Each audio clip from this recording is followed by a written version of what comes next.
potencializar a economia, eu quero lembrar também uma provável e possível e próxima conversa do presidente Lula com o presidente Donald Trump para retomar as atividades lá da Petrobras na Venezuela. E isso é um assunto interessante e a gente chama, então, quem sabe de tudo no mundo. Vamos para os Estados Unidos. Eliseu, como é o nome mesmo?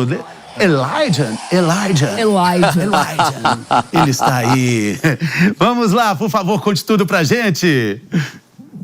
Até vocês nessa piadinha. Seu Evandro Cine, do Jornal da Manhã, fica tentando falar inglês, porque o inglês dele é muito bom. Ele estava na dúvida com relação ao meu nome em inglês, ou como eu me apresento para os americanos aqui, só explicando para nossa audiência. E aí eu disse, olha, meu nome é Eliseu e nome a gente não traduz geralmente, então eu sou Eliseu aqui também.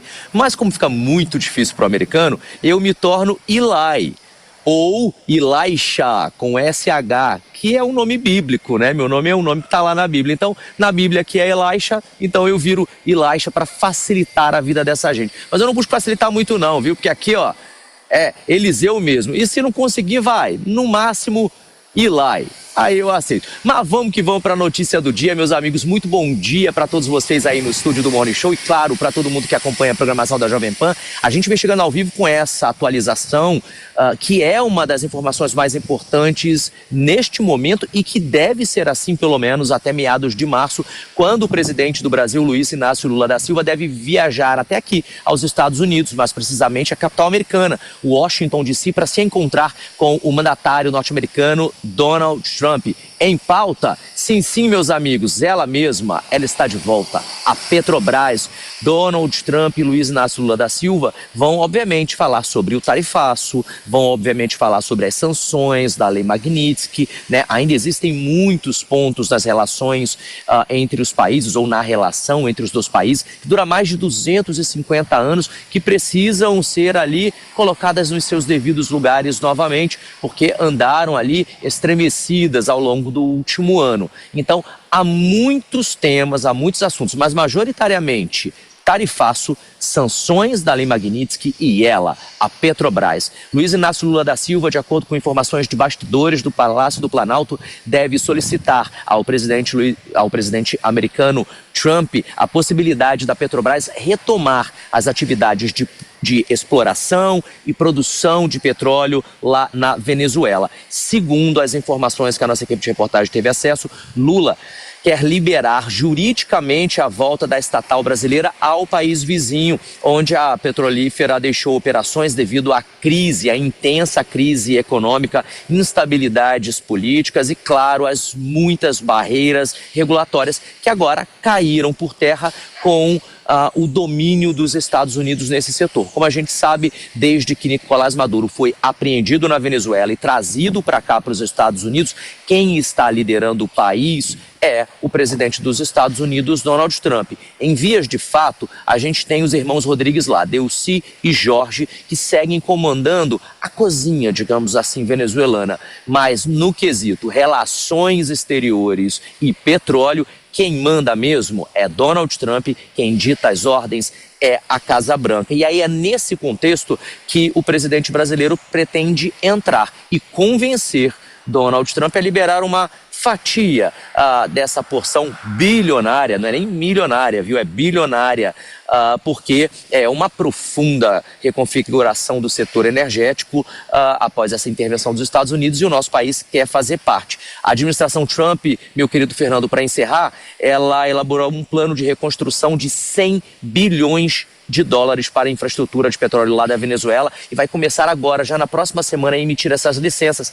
E é aí que o Brasil quer entrar, viu? Agora, para encerrar mesmo de vez, sem mentira, Nicolás Maduro teve a sua segunda audiência postergada, viu? Ia ser dia 16, vai ser dia 26 de março. Então, fiquem atentos, porque aqui na Jovem Pan, ó, estamos de olho em cima do lance, seu Fernando.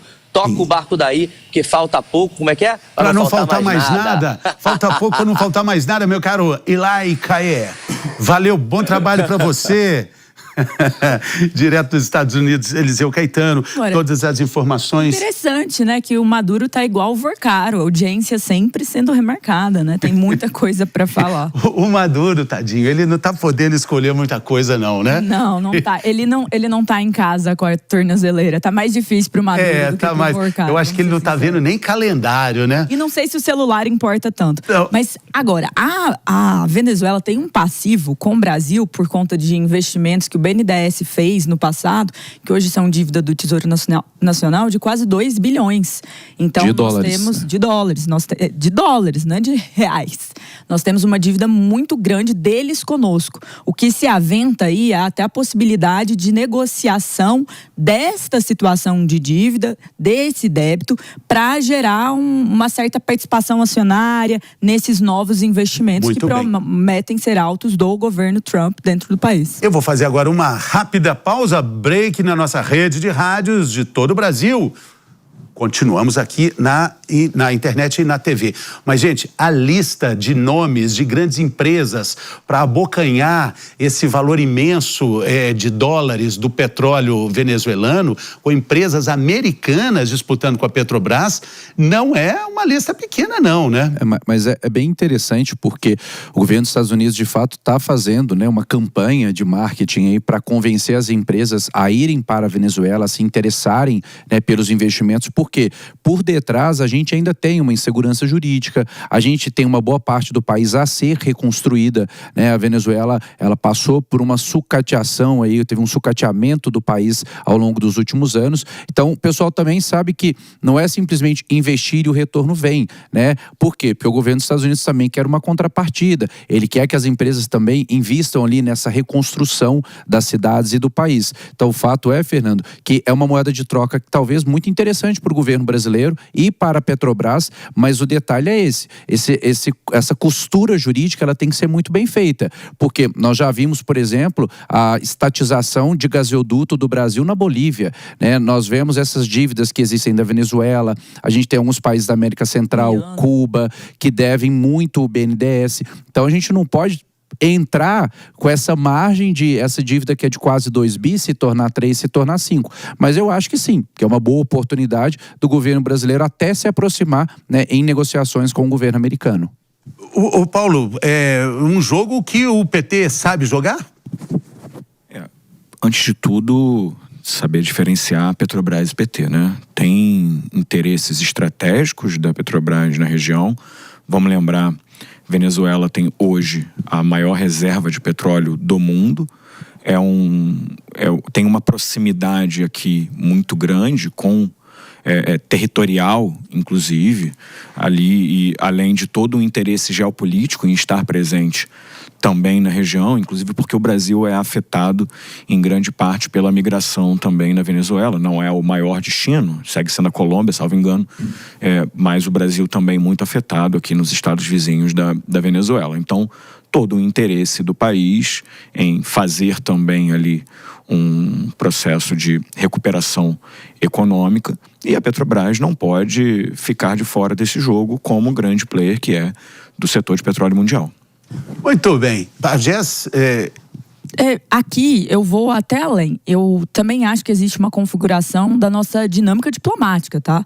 Porque nós, no passado, tivemos problemas com os Estados Unidos, falas, grandes questões. As tarifas estão no ano passado, mas não estão tão distantes. E nós vemos aqui uma figura de um governo Lula que, ora, critica, mas na hora de negociar é estratégico.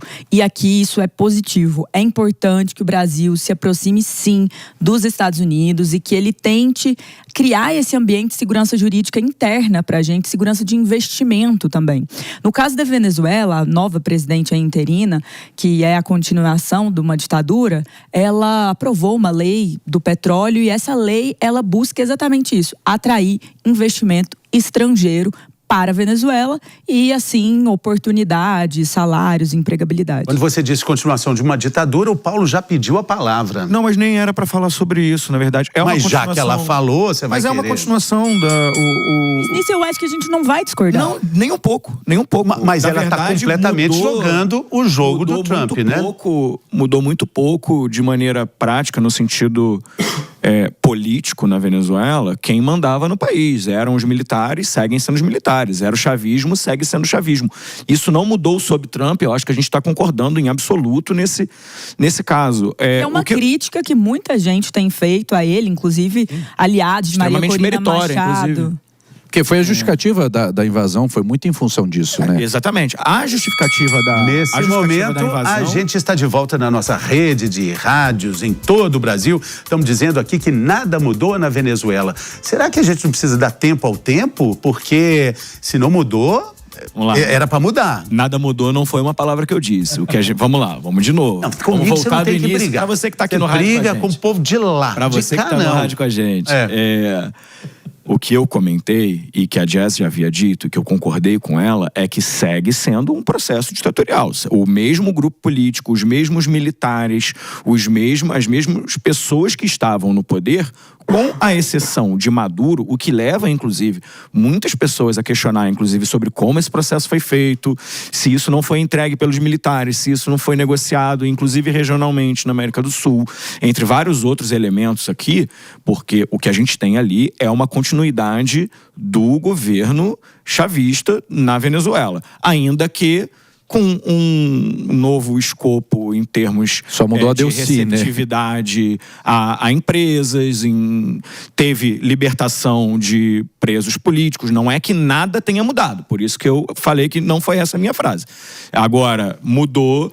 Agora, o problema central em relação a essas empresas, que talvez não seja do conhecimento de todo mundo, é que o investimento em petróleo, ele demanda algumas questões para as quais a Venezuela ainda não está preparada. E aí vai precisar, querido Matheus, de muito mais do que campanha de marketing. Porque o que aconteceu foi, os cérebros que mantinham a PDVSA de pé saíram da Venezuela, foram para outras empresas.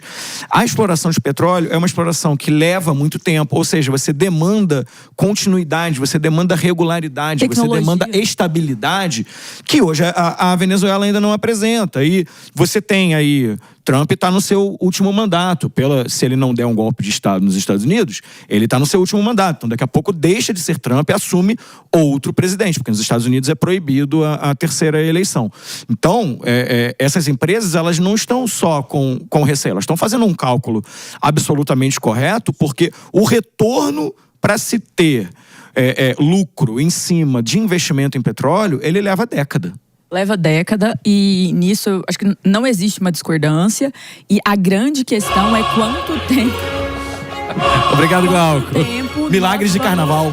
Milagres. E quarta-feira de cinzas. Somente cinzas. A questão é quanto tempo há essa manutenção de uma estabilidade falseada na Venezuela. E também há muita dúvida sobre o processo sucessório. O discurso inteiro era sobre dar de volta à democracia. Também, claro, o combate a cartéis de droga. Mas veja que existe uma incoerência aqui muito grande em não dar um processo para essa democracia retornar. Então, nós estamos vendo apoiadores da Maria Corina Machado, Prêmio Nobel da Paz, que são apoiadores de longa data, que estão vendo agora Delcy ser a presidente que está se estabelecendo ali, ela que era vice de Maduro. Então, tudo isso gera um clima de instabilidade político de longo prazo, que de fato os investimentos são astronômicos. Então é muito improvável que as grandes empresas, elas queiram arriscar tanto assim. Elas vão arriscar, mas elas vão arriscar de um jeito calculado dentro disso. Mas o Trump ainda tem aí um mandato pela frente, então por um período curto aí, dá para imaginar, e claro que eles esperam até quem vai assumir nos Estados Unidos. J.D. Vance, que é o vice de Donald Trump, e Marco Rubio são nomes possíveis para essa disputa, e os democratas parecem estar um tanto quanto enfraquecidos nesse momento. É só um adendo bem curtinho, Fernando. Vale dizer que a Petrobras, em nota, ela também informou que existe uma perspectiva da redução da exploração no Brasil ao longo dos próximos anos, né? Porque a oferta deve diminuir. Então também é uma decisão estratégica com relação a ela continuar tendo onde explorar, né, e petróleo para comercializar. Então também não é só uma questão diplomática, entra aí, como o Paulo trouxe, uma questão estratégica e de negócios. Muito